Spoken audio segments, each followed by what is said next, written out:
Okay, I have a busted up left hand. If you can come in here, you see I have a little thing there. This is from playing basketball. I busted my left carpal navicular 2 times in the same place, and it's a non-union. So my hand and arm tend to not be used much because it hurts all the time. And one of the things that I was very fortunate to experience when I was teaching string figures was the idea of symmetric movements of the hands, because it forced my left hand to do the same thing that my right hand was doing, and it was like therapy because it kept my left hand at least useful, whereas if I had just given in to the pain, I would have a useless left hand. But let's talk about how my theory of learning string figures fits into this. The first figures are the two-loop figures, and generally they can be accomplished with symmetric movements of the hands, and you get an even figure if you are even in the way you use your hands. But notice how my left hand does not work like my right hand. My right hand is fully, and my left hand is kind of gimped up. But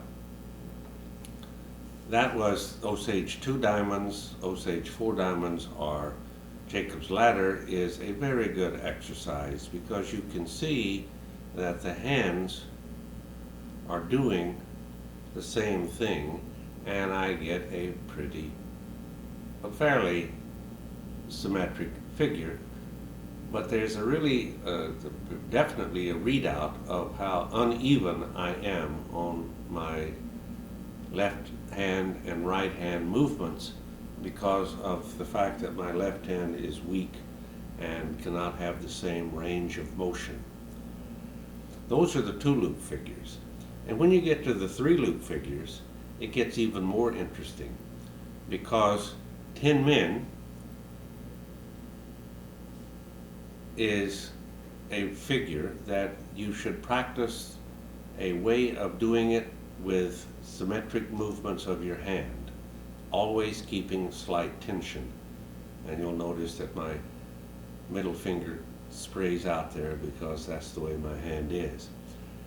And in the Tin Men system, you have this loom, and you reach with your thumb, and you pull using usually the shoulder of that thumb. And if you pull the near little finger string and the top string and reach with your middle finger to lift out, push your thumb toward the center, drop, and you will have woven an A, and then you can do the same thing and lift, and you have Tin Men. And again, you have a readout of whether or not you are doing things evenly on both sides.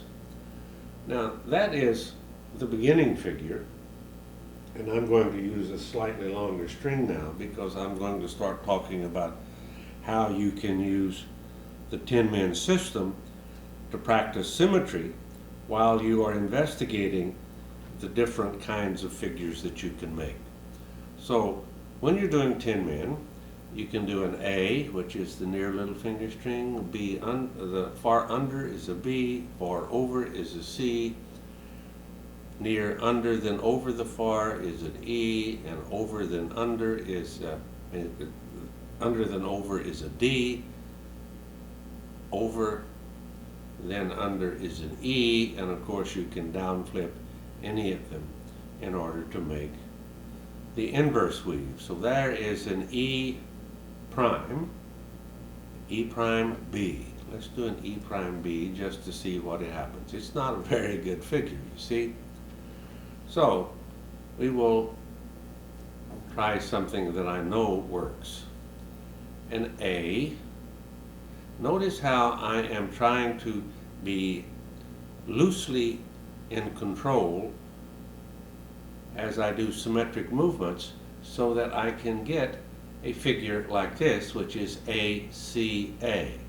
And another thing you can do to keep testing whether or not your fingers are doing symmetric things is to drop and hold the bottom down, loosen the index so that you can reach and pull this one half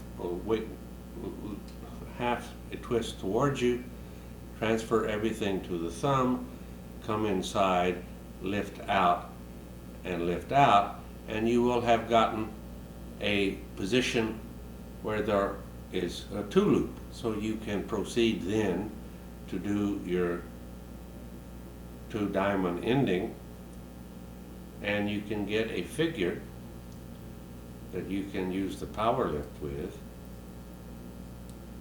And it is a fairly impressively complex figure. And again, there is an absolute readout. And you'll see that my left hand and my right hand are slightly different, but not too bad. And the figure can be manipulated, of course, so that you can try to make it as even as you can. And there is an ACA, which is cleaning the top and adding two diamonds. We can do all sorts of different figures.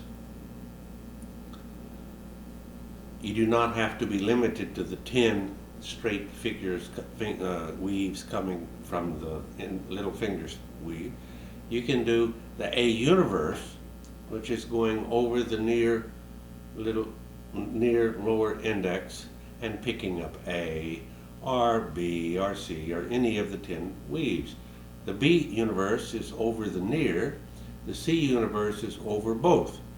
So each of these universes, A, B, and C, capital A, capital B, capital C, have the 10 weaves. So you have 40 weaves. And 40 cubed is 1664,000 different 3-weave patterns. So you have a pretty impressive possibility matrix to test. So let's just try some funny looking thing. Let's do a B prime, an A universe A, and an A prime. I mean, I don't have any particular reason for thinking this will be good, bad, or indifferent, but there is the figure, and you can see that it has almost all the information on the top. Well, you can again clean that top and add diamonds, hopefully without losing the symmetry of the beauty of the symmetry. But of course, if you have hands like mine, you tend to have less than the symmetry you would wish. But there is the figure, which is a little different than you might have imagined when you first saw the 3-weave pattern, and then put it into this systematic. But you can see that my hands are pretty practiced at doing the same thing at the same time, because I have practiced making my 10-men figures in that way. And I will do one last little figure here, which I call the dancing diamond. And I'll use an A, and then a very strange weave. Pull like a B move on the top, but push the far lower index down and down flip it.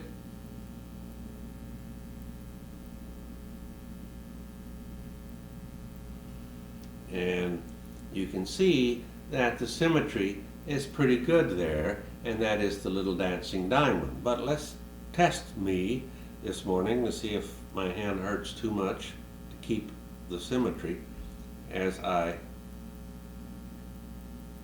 finish this. And you can see that it is a little more delicate and difficult than what I have been doing. Add the diamonds.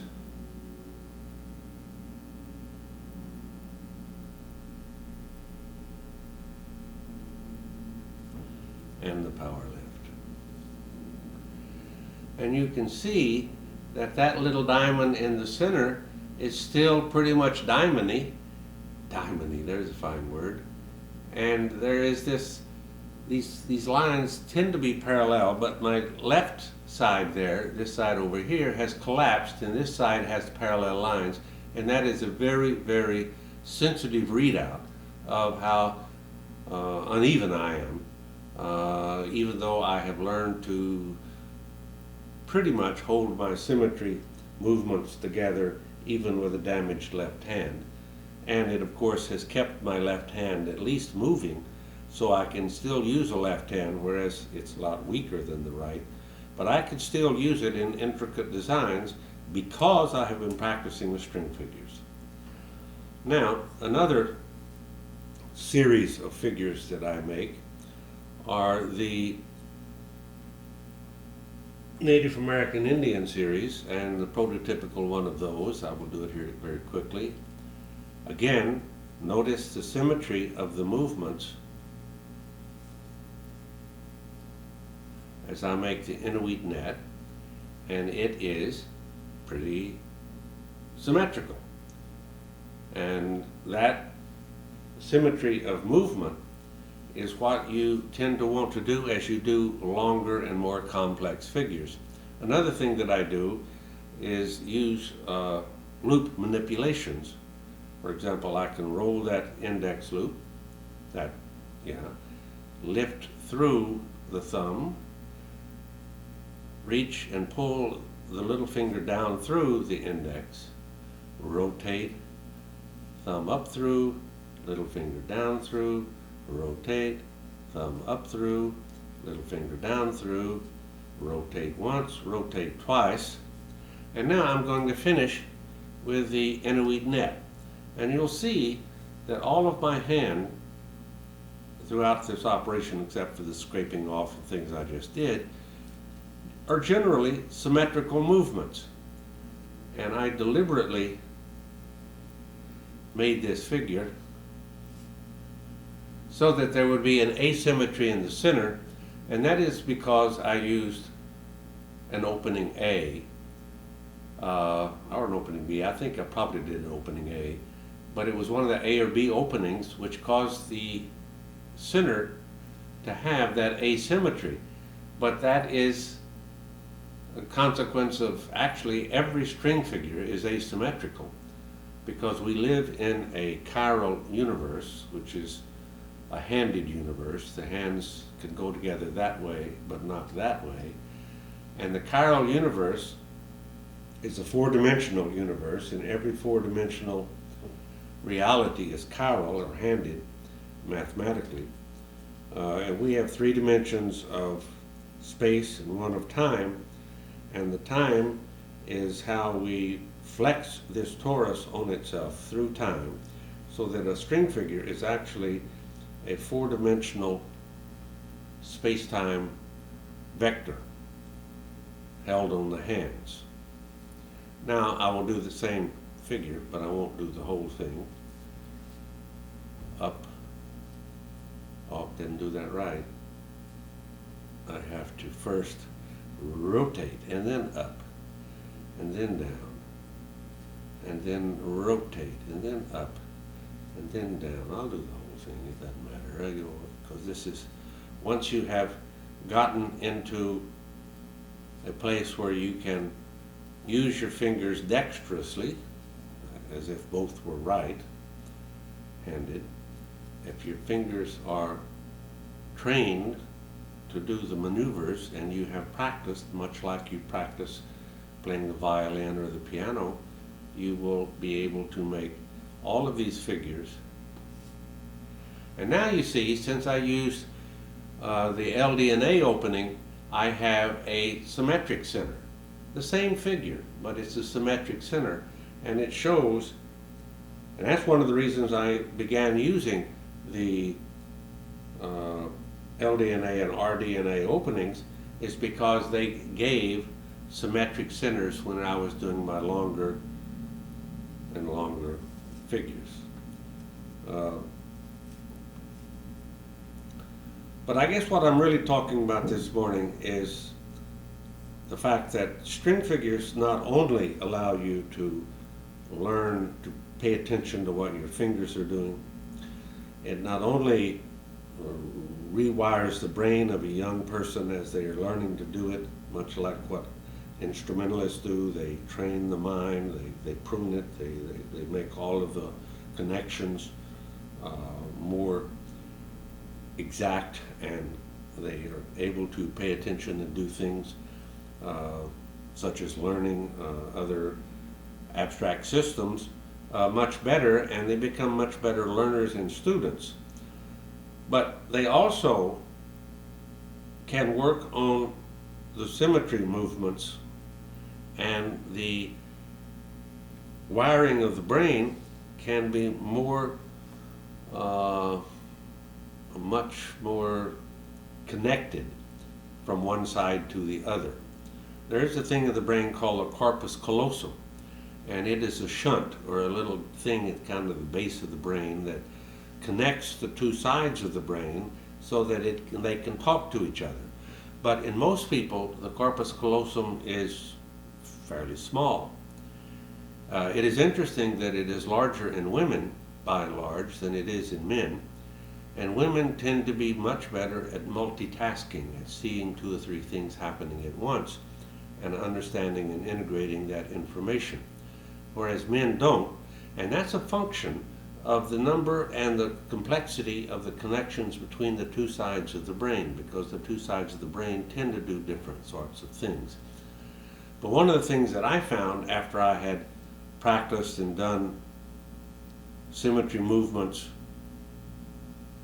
again and again and again, that I was essentially training the sides of my mind, because the hands essentially map the greater part of the higher intellectual ordering part of the brain than any other part of the body. My hands were training the two sides of my brain to essentially connect more thoroughly and to share information, so that I actually became much better able to envision images. I could look across the room and see a student doing a string figure and understand exactly what was happening almost instantaneously, because I had become able to look at pattern, abstract geometric pattern, and decode it very quickly, and to link it up with the language of A weave, B weave, C weave, the language of keeping control, keeping order in A, B, A, keeping order in my way of doing. I end with this one. ABA is what I call my signature, because if you look closely, there is a huge sprawling M for Murphy right in that figure, made by 2 parallel lines, and that's the end of my lecture today.